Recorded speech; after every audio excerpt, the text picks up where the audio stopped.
السلام علیکم ورحمۃ اللہ وبرکاتہ۔ آج ہم العربیۃ للطالبین حصہ اول سبق نمبر 3 کی 11ویں مشق پڑھیں گے۔ اس مشق کو حل کیسے کرنا ہے، بالکل آسان سا طریقہ ہے۔ جیسے ہم نے مشق نمبر 10 حل کی ہے، اس مشق کے اندر ہم نے ہاذا اور ہاذی اس میں اشارہ کا استعمال کیا، اور باقی وہی حمزہ اس میں استفہام استعمال کیا، اور جواب کے اندر پھر وہی ہاذ اور ہاذی استعمال ہوا۔ یہاں پر اس مشق کے اندر کیا کرنا ہے، حمزہ استفہام وہی ہے، سوالیہ انداز کے اندر یہ سوال ہوگا۔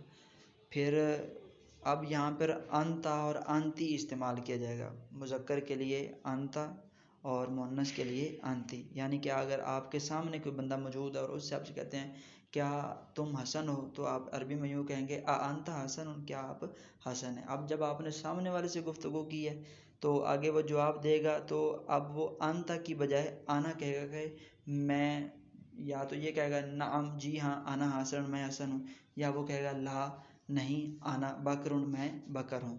تو یہی انداز اس کے اندر ہے، مؤنث کے لیے انتی آئے گا اور مذکر کے لیے انت آئے گا۔ جیسے ہم دیکھتے ہیں انت حسن، کیا تم حسن ہو، لا نہیں انا خالد، میں خالد ہوں۔ اور اس کی آخری لائن دیکھ لیں، انتی خادمۃ، کیا تم ملازمہ ہو، لا نہیں انا طباخۃ، میں باورچن ہوں۔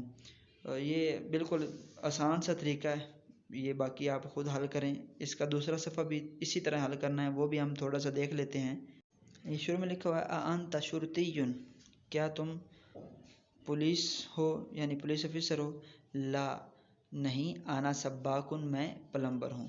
اور اس کی آخری لائن انتی مدیرۃ، کیا تم ناظم، لا نہیں انا عاملۃ نظافۃ، میں صفائی کرنے والی ہوں۔ تو یہ بالکل آسان سا طریقہ ہے، امید ہے آپ اس مشق کو اچھی طرح سے حل کر لیں گے۔ انشاءاللہ اگلے سبق میں پھر ملاقات ہوگی، تب تک کے لیے اللہ حافظ۔